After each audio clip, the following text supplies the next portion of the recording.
Түс сатқан тазша. Ертеде бір бай болыпты. Байдың үйінде жүрген бір күңі бар екен.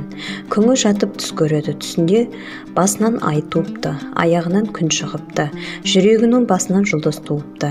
Күн ерте тұрып беті қолын жуып, сол түсімді іздейін деп жол кезіп кетеді. Bir байдың сиырын баққан тазша балаға келіп жолығады. Сонда бала: "Ей жеңгесі, қайда барасың?" Күң: "Қайда барайын, сенің байыңа жалданғалы келдім." "Өтірік айтасың, сен бірдеме іздеп барасың." "Түсімді іздеп барам." "Не қылған түс, айтшы." "Айтайын, ұйықтап жатыр едім, түсімде басымнан ай туыпты, аяғымнан күн шығыпты, жүрегімнің басынан жұлдыз туыпты, сол түсімді іздеп келемін." "Осы түсіңді маған сатшы, не бересің?"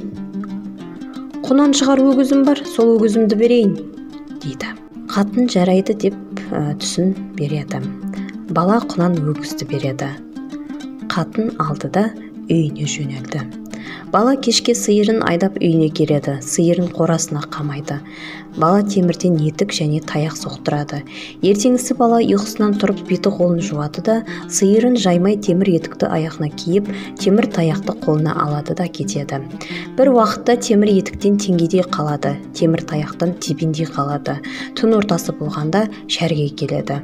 Шәрге келсе, екі арғымаққа алтынды пәуеске жеккен бір ханның баласы, бұл ханның қызын алып қашамын деп, бір ханның есігінің алдында жатыпты. Екеуі терезеден сөйлеседі. Сонда қыз: "Тұра тұр, әкем ұйықтасын," дейді. Түсін іздеп келген бала бәрін айтқан сөзін естиді. Ханның баласы тазша балаға сүйеніп жатып қалады. Bir уақытта тазша бала түрегеліп терезеге келеді. Сонда қыз: "Келдің бе?" дейді. Бала айтады: "Келдім, қоржынды әпер," дейді. Бала пәуескеден әпереді. Қыз ішін толтырып: "Екі арғымақты ертте," дейді. Жігіт ертеді. Екі қоржынды алды, артынан бөктереді. Қыз да үйінен екі қоржынды алады да, артына бөктереді. Қыз үйінен шығады. Екеуі екі арғымаққа мінеді де кетеді. Манағы ханның баласы ұйықтап қалады. Қыз жігітті ханның баласы емес екенін таң атқан соң таниды. Қызға ой түседі. Қыз қашайын деп еді, қаша алмады. "Қашсам мені бұл еркек қуып жетсе, мені тірі қоймайды ғой, қашпайын. Мені де қосқан құдай шығар, тиейін," дейді. Bir уақытта бір шәрге келеді. "Е жігітім, жерің бар ма, әкең бар ма, бауырың бар ма?" дейді. Жігіт айтты: "Елімде жоқ, әкемде жоқ, бауырымда жоқ, қайдан келіп, қайдан тұрғанымды білмеймін," дейді. "Енді осы шәрге тұрайық. Патшаға мәлімдейік, бір үй сатып ал. Үйінің сыртын жаман болсын, үйінің іші жақсы болсын, ішінен аққан бұлақ болсын, суының ақтығысы сүттей болсын, ішінде бәйтерек болсын, бәйтеректің басында өрік мейіз тұрсын, өрік мейіз тамшылап тұрсын, бірден ауызға түсіп тұрсын, осы орамалға салып берейін, осыған берсе алып кел, мен тұра тұрайын, мен кетеді екен деп ойлама," дейді. Екі арғымақты алып қыз қалды. Жігіт шәрге жүгіріп келеді. Таңертеңнен жүрген шәрге бесінде бір үй табады. Үйдің ішіне жігіт еніп келеді. Кіріп келсе, бір жігіт пен бір әйел отыр екен. "Ағеке, үйіңді сатамысың?" дейді. Үйдің иесі: "Сатамын," дейді. "Көр, мына аққан су мынау сүттен аппақ, бәйтерегім мынау, өрік мейіз басындағы анау, ауызға тамшылап бір-бірден түсіп тұрады," дейді. Жігіт сұрайды: "Не аласың?" дейді. "Сенің әлің келмес, осы орамалдағымды берейін, аламысың? Орамалың менен бер, алайын," дейді. Жігіт береді. Үй иесі айтады: "Мен шығамын, ер қатын екеуміз шығамыз. Аяқ табақ төсек орын сендерге қалсын, маған керегі жоқ," дейді. Жігіт келіседі. Ер қатын екеуі үйде шығып кетеді. Жігіт манағы қатынына келеді, келсе отыр екен. "Жігітім, үйді таптың ба?" дейді. "Таптым," дейді. "Жарайды," деп екеуі арғымағын жетектеп сатып алған үйіне келеді. Қатыны көріп: "Бәрекелді, жарайды," дейді. Ертеңмен оянып, жуынып, шайынып болған соң қатын айтады: "Мен тамақ пісірейін, сен барып шәрдің уәзірлеріне хабар бер, патшаны шақырсын, біздің үйімізге келсін," деп айт.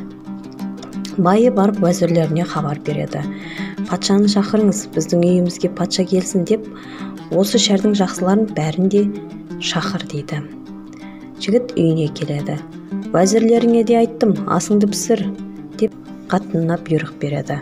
Бір уақытта патша уәзірлерін бәрін де ертіп келеді. Бала орындық қондырады, дастархан жаяды, ас әкеліп патшаның алдына қояды. Патша айтады: апырмай, асының тәттісін-ай дейді. Қасындағы уәзірі: мен барып көріп келейін жігіттің қатынын дейді.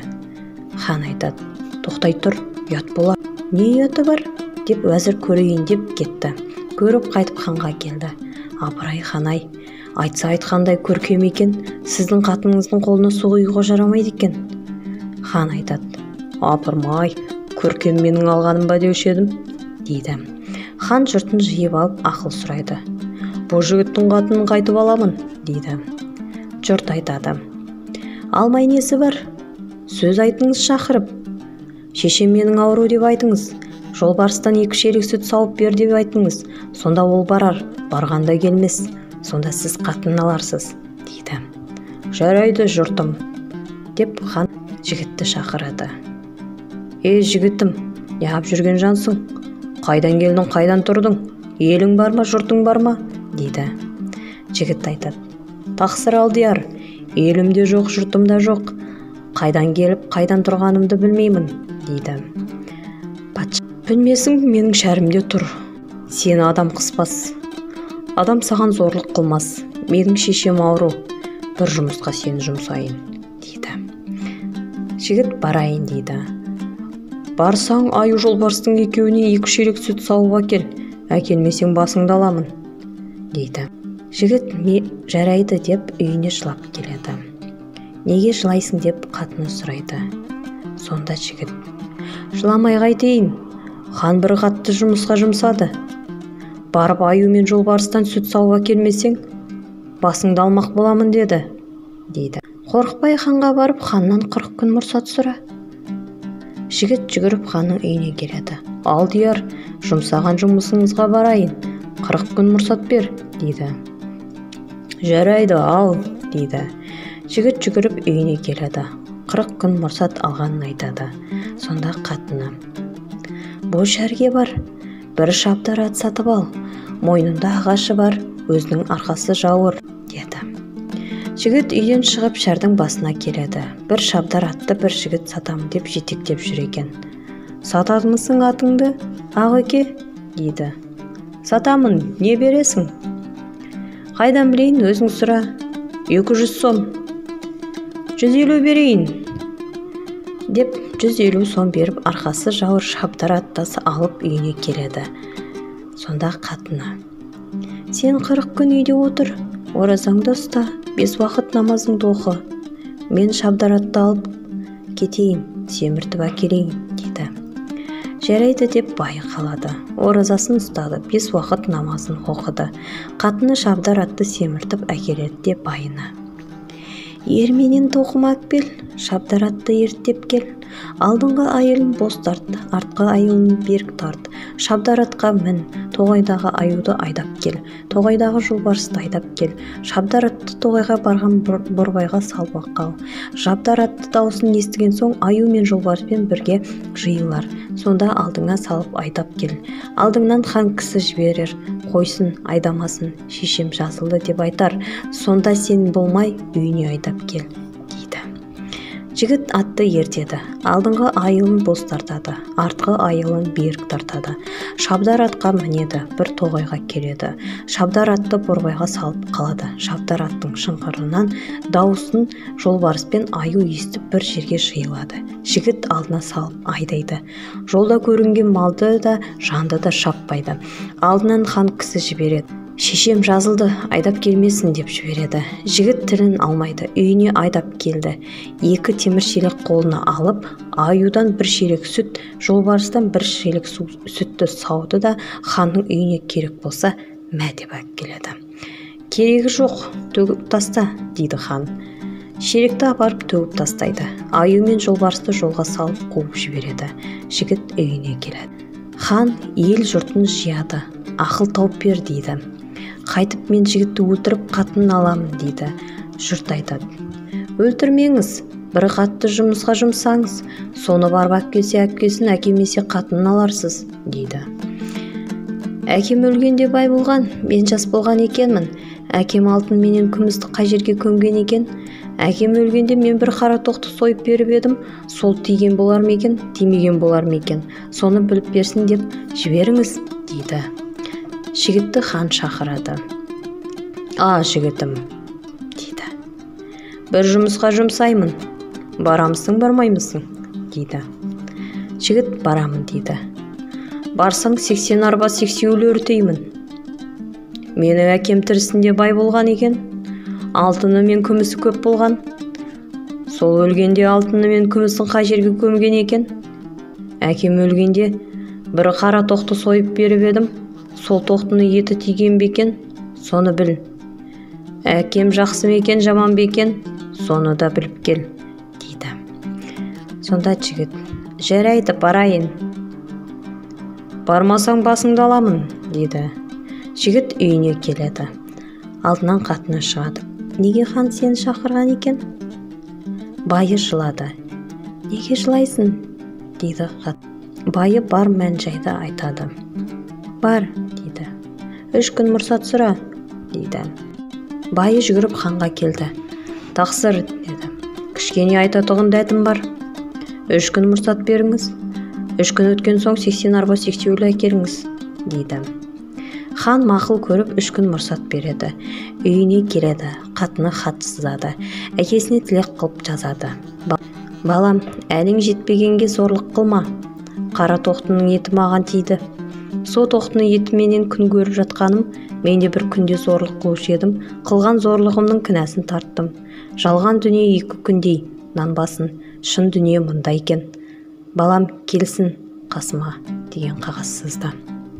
Алтын менен күміс үйдің оң жақтағы алтын столбының түбінде алтын ақша. Онда көмгенмін, алсын балам. Сол жақтағы күміс столбының түбінде күмісті көмгенмін, алсын балам, деп қағаз сызады. Қатын айтады. Сен жігітім бар, 80 арба сексеуіл алып келіңіз деп айт, дейді. Жігіт барды, айтты. Хан 80 арба сексеуіл алып келгізді. Бір жерге үйді. Қатын жігітке айтады.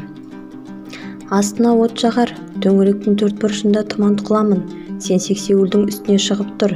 Сонда мен көп кептер болып сені көтеріп әкетермін, деп айтады.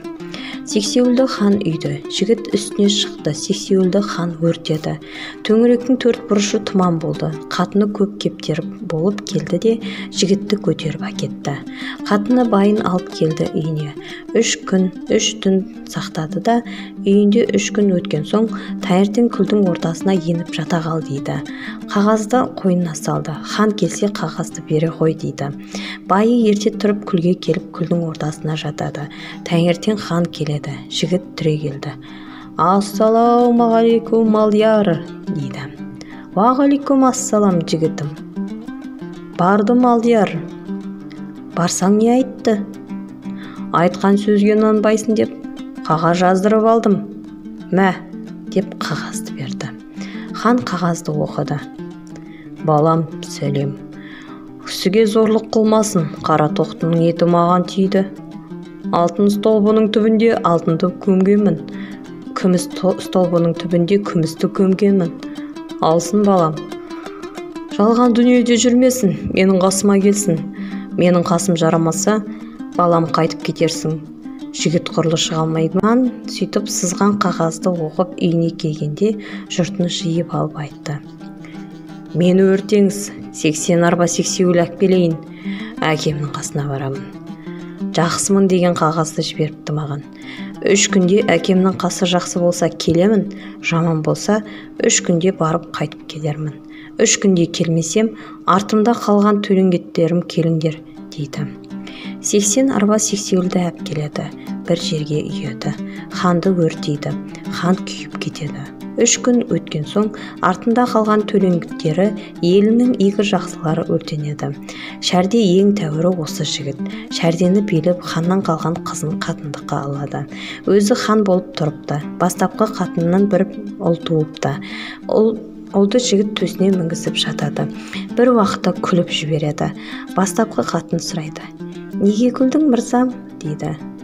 Әшейін күлдім. Жоқ, айт. Ойыңа бірдеме түскен соң шығар. Айтайын саған, сен сөзімді тыңда. Жас күнімде әкеден, шешеден жетім қалған екенмін. Сөйтіп жүргенімде бір байдың сиырын жайдым. Жалшы болып сиыр жайып жүргенімде күндердің бір күнінде бір қатын келді. Қатынға амандастым, есендестім. Қайда бара жатырсың дедім. Бір түс көрдім деді. Сол түсін сұрадым.